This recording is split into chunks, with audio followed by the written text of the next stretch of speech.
This podcast is sponsored by Talkspace. Ever feel like you're being pushed or pulled in more directions than you can even begin to process? When life demands more than you can give at work, in your relationship, or at home, Talkspace can help. Talkspace provides convenient online access to therapy, psychiatry, and mental health support. Just answer a few questions online and Talkspace will match you with a licensed provider in less than 2 days, with some even offering same-day appointments. Chat with a therapist over live video, audio, or messaging so you can get mental health support that fits your lifestyle and schedule. No taking time off work, no commuting to an office, and no waiting room. Just support that meets you right where you are. Best of all, Talkspace is covered by most major insurance plans with an average copay of $15. Get space when you need it with Talkspace. And now you can get $80 off your first month with promo code SPACE80 when you go to Talkspace.com. Get $80 off your first month with promo code SPACE80 at Talkspace.com. That's Talkspace.com.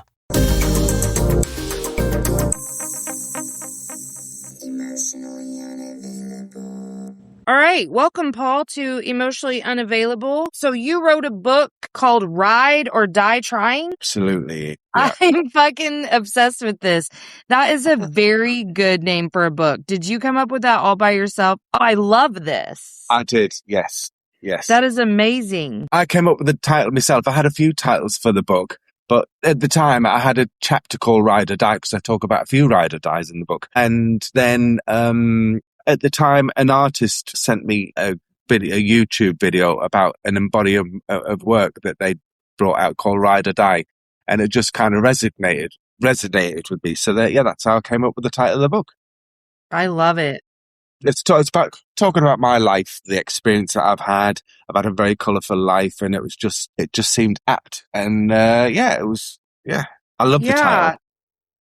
So the person who emailed me about you said that the book is about addiction recovery, grief, divorce, identity, and receiving an ADHD diagnosis at 50. So I think you describing your history as colorful seems pretty accurate. So you grew up in England? Yeah, in a town called Sunderland, which is North England. Yeah, it's a city now, but yeah, it was great growing up. I had a great childhood, nothing to kind of complain about. Idyllic, really. And so when I kind of grew up from being this sweet, innocent boy in Sunderland to becoming a raging alcoholic, you kind of question why, and no answers. I'd been into therapy, treatment centres and rehabs, and we couldn't really pinpoint why I was drinking and why I'd become an alcoholic. Because a lot of alcoholics, they can say, oh, this certain pivotal thing happened in their life, certain trauma, whatever. And I just couldn't explain it. But then when I got the diagnosis of ADHD, when I was 50, everything kind of just made sense, really. And looking back on my life, it just explained a hell of a lot. I remember the first time I used alcohol to self-medicate was probably at the age of 16, 17. I'd be lying in bed. Thoughts were going through my mind, stupid thoughts, ruminating over things, just couldn't get to sleep. And so I remember an auntie of mine, she told me how she used to get off to sleep. And that was by going and making a large hot whiskey and milk. So that's what I did. I used to go down and make a hot whiskey and milk, and then I used to take it back upstairs, sip it, and then find that would slow the brain down and make me go to sleep. So that's my first recollection of self-medicating. And as I've written in the book, it's kind of throughout my life, I've used alcohol to change the way I felt, to mask, what I was feeling. I've just been to see my therapist today, actually, and we were talking about this, change the way I feel, covering up things, giving dopamine release, all that kind of shit. Yeah. Without a doubt. So, yeah. Wow. Okay. How many siblings do you have? I have 3 older brothers. Well, I had 3 older brothers. So I was the youngest of 4. But unfortunately, the next brother up from me, he died, unfortunately, last year due to alcoholism. Again, I think he was undiagnosed ADHD, and he used alcohol the same way as I did. And it got and obviously it was done undiagnosed, and he didn't realize. And then so he became addicted to alcohol, like as many people do, either alcohol or drugs. Yeah. Excuse me. And and unfortunately he damaged his kidneys and his liver and his pancreas. So he lived a very, very miserable life for the last kind of 5-10 years. Yeah. And then I'm all of a sorry for sudden your his loss. body. Yeah, thank you. Yeah. But my father, he passed away in January, and I think he was undiagnosed ADHD as well. He never used to drink. And I think one of the reasons was that I think his father had issues with alcohol as well, and he accidentally killed himself, again, trying to kill the pain, but by drinking paraquat, which is a poison, plant fertilizer. So that was tragic. And again, I was thinking about all these things in my life. Maybe that was why I was drinking. Looking back through the family history, maybe that was the trauma that I was experiencing.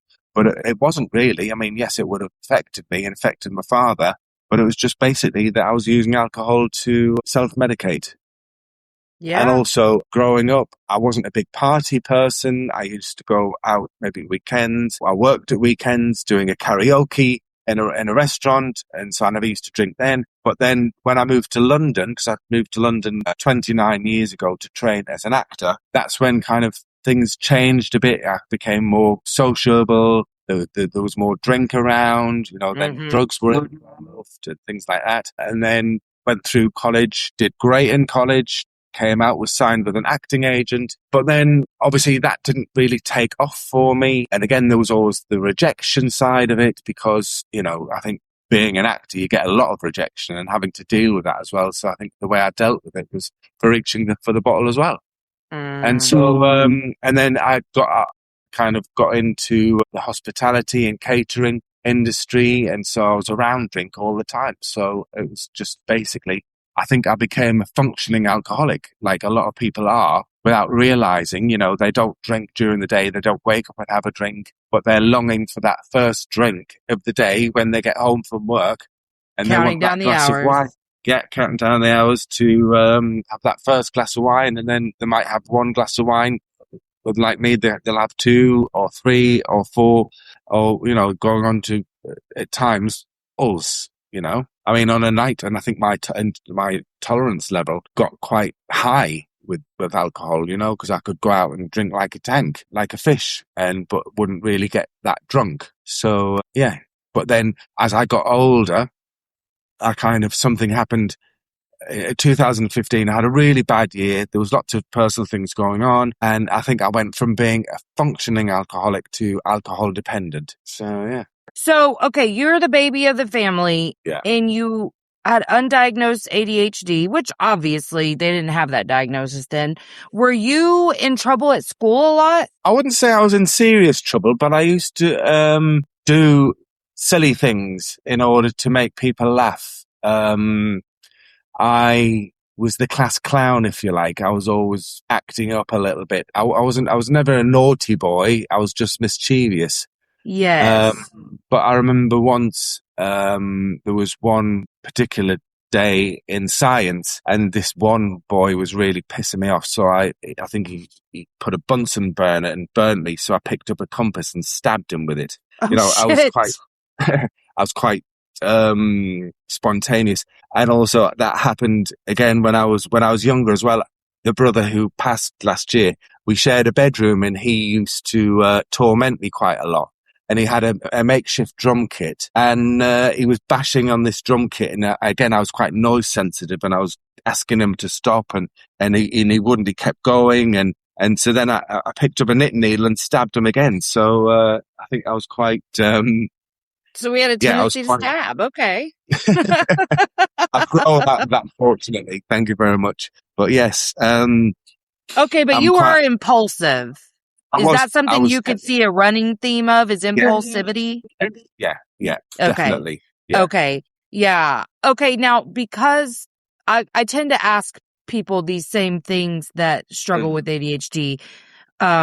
probably for my own understanding. But okay, so you were the class clown. Were you the teacher? Like, were you the kind of kid that the teacher, you were cute and funny and just trying to make people laugh so the teacher didn't really like you were maybe her favorite? Or were you the kind that like drove the teacher bonkers? I think I was the one I was the favorite. I think Okay. the teachers had a soft spot for me, kind of thing. Okay. Because I was geeky, and Yes. they did have a soft I'm spot. sure there. you were so sweet. And I was so sweet, so cute. You couldn't not like me, really. Yeah. I was never,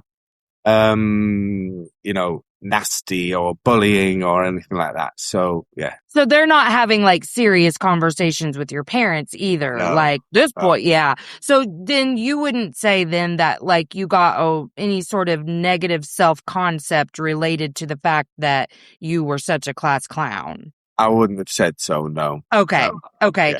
Do you feel like, okay, so I was hearing you about the different ways that you self-medicated with alcohol. Do you feel like, was there a big theme of using it to kind of get the bravado to enter some of the spaces that you were entering with this acting stuff or, networking? Hey guys, it's me. Emotionally Unavailable is produced 100% in-house by me with no team. So if this show has ever helped you and you want to give back, subscribe to the Patreon. There's several different levels with different benefits in each. Check the show notes and you can see what each tier subscription will get you. There's also lots of fun things coming down the pipeline for the Patreon subscribers. So get in early. You can get a workbook, you can buy merch, you can do any of the things, and all of that supports the show to help it keep going. Really appreciate every single one of you. I love you so much, and I can't wait to see what we continue to do together. Yeah. I write about it in the book. I think when I was a boy, I, would see all the grown-ups drinking and they were all having fun. And so, I'd sneak off to the kitchen and have a swig from the bottle. And I used to associate that with the way that it gave me a lot more confidence and made me kind of come out my shell a little bit more and make people laugh a lot more. And as I got older, I used to, if I knew I was going out to an event or a party or things like that, I think a lot of people do that anyway. They kind of have a few drinks to kind of, warm themselves up or stuff. But I knew if I was going to like an event where there was a lot of pressure and there was a lot of other famous people there, and it just gave me that little bit extra confidence and kind of a bit of Dutch courage, as they say, Yeah. Yeah. I do have a question. Okay. Did you use this humor part of you as a way of keeping peace in your family system when you were growing up? Like, were you the be silly, make people laugh, cut the tension with your humor kind of like kid as the youngest? Yeah. I think my family were, we didn't have any massive fallouts and stuff, but I think a lot of my brothers that we did that, if things got a little bit tense or fraught, then, we would make a joke out of it and make light of it, and arguments that we have never kind of lasted for a long time. It was always kind of brushed off and a lot of love was shown kind of thing. Mm-hmm. And I think that's what I carried throughout my adult life as well. I would always brush things off, make light of the situation and then just get over it, not dwell on it, Yeah. But do you feel like you developed a narrative that like to take things too seriously, for lack of a better way to say it, is bad, or grown-ups should know not to take things too seriously, or it have some understanding of or correlation to how you deal with feelings or situations that bring big feelings, is to feel like, well, you're not supposed to take things too seriously or to feel bad about having negative feelings? Possibly. I mean, negative feelings were, I guess, looking back now, when you got ADHD, I don't think you kind of recognize it at the time. So you just see that as your character. And I think, again, you would possibly pick up a drink to like hide those feelings. I was just, like I said, I was just talking to my therapist, and I think a lot of it was just masking your true raw emotions and feelings, you know? And I can't really remember as a child. Like I said, I had a very idyllic upbringing, and, you know, I was comforted and loved and things like that. So, but back then there was not a care in the world. You know, I'm 55 now, so you're talking a lot of years ago. There wasn't pressures that there are in today's society with social media and, Right. you know, this, that, and the other. And I think it's awful. You know, I think kids nowadays they have it hard. You know, and it's not helped by a world governed by social media and influences that they're really bad. You know, it's the simple life's gone, and I really relish the fact that I lived in that society, and you know, and I don't think it'll ever come back. If I'm honest with you, I think things will only get worse and worse. So I was I dealt with a lot of comedy, and I still do nowadays. I still deal with it with a light head and a light heart, you know, just brush things off. But now I'm kind of tapping into things that have happened with me over the last kind of 5-10 years and really processing it all, you know? Yeah.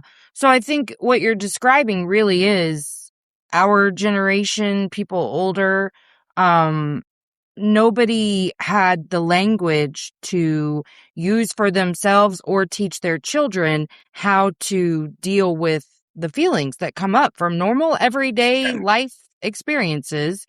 And we kind of learn these weird coping skills just inherently because, well, even like what's coming up for me is when bad things would happen and a parent would tell a kid like, well, let's not take that too seriously because worse things happen to other people. And, you know, that's a really unfair thing to put on a kid because how they feel is how they feel, you know?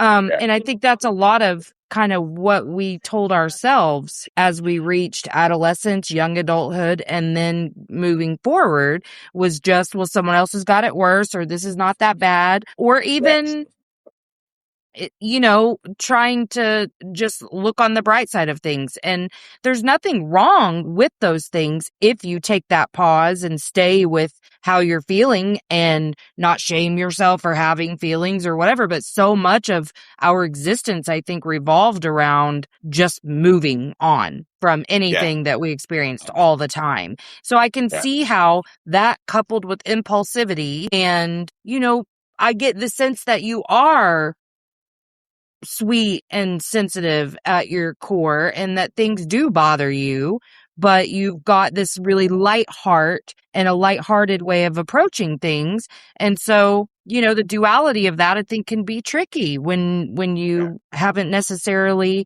had the experiences of dealing with it in a healthy way. Yeah. I'm quite an empath really, and now as I've got older, I've learned to set boundaries with myself and other people around me. I only surround myself with good people, no negativity. And if any negativity comes into my life, I kind of I ignore it or I deal with it and set boundaries. I think that's very important for anybody who's facing life. If they're not happy or they're drinking or for whatever reason they're drinking or using substances, drugs or whatever, they need to like really look at what's going on around them, not just with themselves, because in the book I take a lot of accountability of what I'd done, good and bad, but then, you know, not put the blame on other people, but people have to take accountability for their own actions as well, you know? And I think that's very important to understand. Yes, absolutely. How would you say that you, now that you're sober, that you deal with feeling those rejections that like you felt in the past? How are you handling things without self-medicating? Not too bad, actually. I think I've got the tools now, and I understand how my brain works a lot better. So if there is any kind of rejection, then I have to just accept it for what it is and not overthink things like I did in the past. Why didn't I get that job? What did I do right? What did I do wrong? Why does that person think about me like that. You know, you just got to tell yourself, fuck 'em, you know. It doesn't really matter. It won't change anything. I just have to focus more on my mental health and my well-being and try and keep positive. And sometimes it's hard, you know, because as it says on my t-shirt, this it's a shit show at times, and life just keeps hurling crap at you constantly. And you think, will I ever get some kind of respite from it? And sometimes you do, sometimes you don't. But I think you've got to remain sober and positive to be able to, you know, face the world head on and not get swallowed up by everything that's going on around you, and keep your head above water and do whatever you can to preserve your own health, mental and physical health, you know, and do whatever you can. Yeah. What are the tools that you are using in the way that you speak to yourself to not overthink? Because it's one thing to go, you shouldn't overthink when you're feeling that rejection, but then to integrate it, what does that look like for you? Do you have certain things you tell yourself? I heard you say fuck them kind of thing, which I'm a proponent of, but what do you you have a mantra? Like, what do you do in those moments? All different kinds of things. I was talking to a friend of mine recently, and I was talking about a situation about somebody who I used to be friends with, and I met them fairly recently, and they were really quite off and rude, to be honest. And it upset me because I hadn't done anything to them. And, you know, my friend just said, just let them. So he said, have you read that book? I can't remember what it's on my Audible podcast library, because I don't read a lot of books with ADHD, so I listened to them. I thought, yeah, let them. And now I just kind of, when things do upset me, it does affect me, but I've just got to tell you, so you've just got to say fuck them or let them. And I am getting much better at it now. And again, because I'm not drinking, you know, in the past I might, you know, not think about it, but then once I'd had a drink, especially, I don't think people realize this, but if you've got ADHD, putting alcohol to a brain like that, it fires it up as well. So I used to get really angry and then start messaging people at night and, you know, phoning people up and getting really angry about it kind of thing. But now I'm not doing it. I just think, fuck up, you know? Yeah. Did you have any long-term, like, negative effects in relationships from that kind of behavior? What? Like, did you lose any friends from sending shitty messages when you were drunk? No, because I think a lot of people used to know what I was like, especially my close friends. One thing that springs to mind was I was friendly with a fashion designer, and they posted something on social media, and I've just made some random silly comment about, you know, I won't tell you exactly what, but it wasn't but it was just, I found it funny, and everybody who I was with at the time thought it was funny as well. But obviously it affected them as well, so now they don't talk to me. So, and again, if they don't understand me, who I am and what I'm about, I'm not out to hurt anybody. I'm not out to, you know, put anybody down. It's not me. If they don't like me for who I am, then that's their problem, not mine. I don't care about it anymore. Yeah. You know? I really don't. Do you think that's helped you with, like, rejection sensitivity, is to know, or to have maybe a better sense of self and identity, and that's like less able to be penetrated by other people's opinions? Yeah. I mean, it never gets kind of easier, I don't think. But, you know, as I said, you just have to try not to think about it. Try to focus on what's going on positive in your life. And, you know, and you don't know what's going on in other people's lives either. You know, that's why I'm very kind to people if they do something wrong or, you know, make a mistake. And I remember once I was picking my car up from the airport, and one guy I just had some really bad news actually. And my car wasn't there waiting for me. And this guy was like, he started going on at me, and I said, excuse me, you don't know me. You don't know what's going on in my life. You don't know what I've just heard. You know, just back off, mate, you know? And again, we don't know what's going on in other people's lives. You could be walking down the street looking absolutely normal, but your head's in turmoil because whatever's going on in your personal life or within your family and stuff. So I think we just have to be kinder to people, especially on social media as well. I mean, at the minute, there's all this bullying going on with Harry and Meghan. And I think there's too much of it goes on social media that people just need to keep their opinions to themselves. Yes, it's a country of free speech and things like that. But, you know, if you haven't got anything nice to say to anybody, keep your friggin' mouth shut, you know?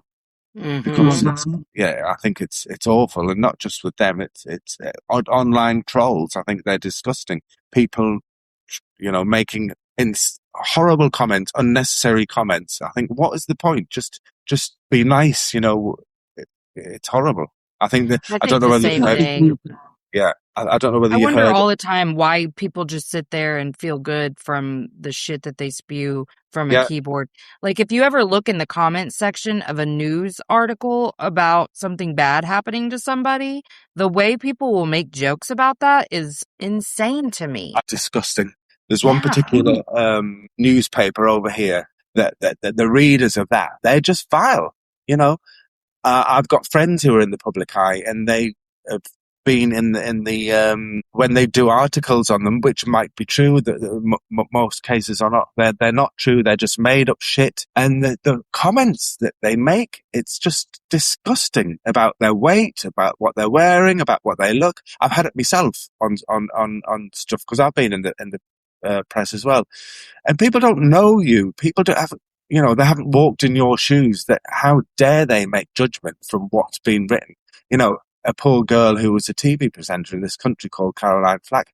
The girl ended up killing herself because of, you know, what was put out in the press and the media, and subsequently that sent out negative, like, comments from people, and so she just couldn't see her way out. Obviously, she struggled with alcohol as well, and you know, when you are an alcoholic, the thought of suicide, you know, often enters your head.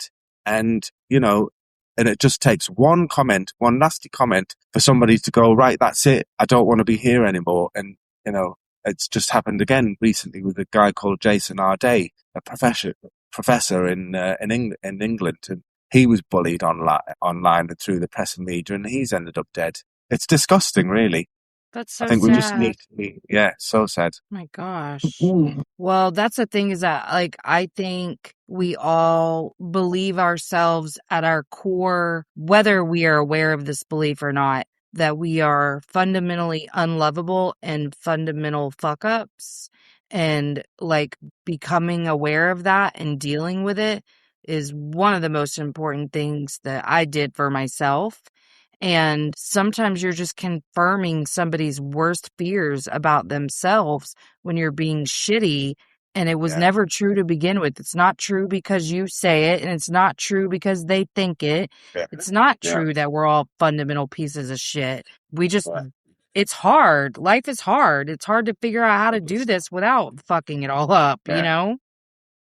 Yeah. I mean, I was married to somebody in the public eye, and I kind of, the narrative that was put out there about me, it was so unfair. And I'm not sitting here having a pity party for one, but it was so unfair that people had formed this opinion about me from the wrong narrative, from coming from my ex and the media and stuff, and having to sit with that. You know, I'm in therapy because of it, and having to deal with that, which I am, and I'm very proud of myself that I'm doing it. But it takes its toll on you, you know. It's really hard, really hard. Mm-hmm. Fortunately, Well, and so now much I've of the got work is like learning how to feel valid when you're not validated, to understand that the people who are clapping for you don't always know you any better than the people who are shitting on you, and like just to cultivate that love and worth and belonging within. But it's such a struggle when you have these outside influences that really impact you. I mean, it's not, I don't think it takes a certain personality type to be impacted by the fact that people are saying really shitty stuff that isn't even true. Yeah, 100%. It's awful. Yeah. I mean, And I've I seen honestly them. can't imagine being in the press and people legitimately talking shit about me. Like, no, sometimes I think about that when I see someone just getting piled on, and I'm like, you know what? I don't know if I would be cut out for that life, like where Oh, you're that big of a public figure and people are just shitting on you just to shit on you. Like yeah. they're always just looking for some way to pick you apart. And then the people who give off the I don't care a little too much, boy, they go after them even worse. And I'm like, what? This is a really stupid example, but every now and then I'll get the worst comment on YouTube because I upload clips from these episodes on YouTube, just a few per episode. And I've gotten the most ridiculous comments, not all the time, but just a few times. And I was like, okay, I kind of want to come up with like, this is how I deal with this every time so that I don't even have to think about what they said. But it was hard for me because it really depends on what mood I'm in, depending on how, like, that's gonna make it either where I'm like, what the fuck? Or that was rude. That's going to make or break the whole situation. So I couldn't come up with a hard and fast way to like respond to those situations, but I've just started asking questions like about their no one's ever come back and engaged. They say something shitty and then I respond and they never fucking come back. So Yeah. it just cracks me up because I'm like, do you feel better? Like you just did a little drive-by shitty comment? It's, yeah. Yes. What the fuck? No, and you can wake up in such a good mood and then read, one negative comment, and that's your day ruined for the rest of the day. Yeah, people just need to just realize what effect words can have on others, without a doubt. Yeah, I mean, yes, there's so much to be said about us learning how to cope with it and whatever, but also, and I also understand you have to be a really miserable person to even go and do something like you're not happy at all. But like, why do we have to become the world's toughest people and, learn how to deal with all this shit when it's like, well, you could also just be a better person and not say that shit. What the hell? Yeah. Yeah. I think you should be president of the United States of America. Exactly. Thank you. Thank you. I would be fucking terrible as a president because I'd be like, okay, all this has got to go. We're going to burn it all to hell and then start over. Yeah. If you were to summarize how life looks different now for you in your, I'm glad you're going to therapy, by the way. But learning the tools that you're learning and not self-medicating and even just learning to sit with a feeling, how does life look different for you now? Amazing. I'm comfortable in my own skin. I wrote an article for a magazine recently, and the header is, I finally auditioned for the role of being me. No bravado, no helping other people. Yeah, I'm still helping other people, but no people pleasing. Just being me, just being happy, and just doing the best I can for others and for myself, and not having to, perform to anybody. I'm just, I don't know where life's taking me. Nobody knows, but my future's quite bright, and I'm very happy about that. I've been through a hell of a lot of shit, which you'll read in the book. But again, my future's bright. My mind's in a good state, and my body and soul's in a good state. And so I'm just focusing on whatever comes along and taking it in my stride, but not getting too overwhelmed by it and not drinking on it as well. So that's good. I love that. I like the way you put all of that. That's what an excellent title for an article too. And I definitely resonate with that. I've really loved having you here today. Tell us where we can find you, get your book, all the things. Yeah. Well, I'm on Instagram. It's at Paul Drayton 1. The book in the States, I think you can get it on Amazon or Waterstones. It's also on Audible, it's on Kindle, it's on ebook. So yeah, the Bride or Die Trying, Paul Drayton. So thank you so much for letting me. And also I will add, again, it's not a self-help book. It's just my memoirs about my life, going through all of these experiences in life and being in the shadow of somebody's in the public eye. But the profits from the book are going to dog charities. So that's another thing that I'd like to get out there. Yes, because I love that. Thank you for letting us know that. I do a lot of work with dog charities and animal activism and things like that. So yes. That's so cool. I noticed you have like what, 3 dogs? 3 dogs. And my mum's got a little dog at the moment as well, which you might have seen in the background. Yes. Yes. It's their dogs are dinner time beautiful. now. I'm surprised they're not scratching at my leg for their dinners. They're like, "Hey, Dad, come on." Okay. Audience, make sure you check out the show notes because the links to Paul's book will be there and Instagram. So check that out. Ride or Die Trying. And Paul, thank you again for being here. I'm going to press stop if you'll hang out for 1 sec. Thanks for your time. Thanks. Absolutely. Thanks for coming to Emotionally Unavailable. If you haven't already, like, subscribe, and share. Emotionally unavailable. All right, that's it from me. So make sure that you check out the show notes for links. And until next time, let's all just keep swimming. INDEPE and cut.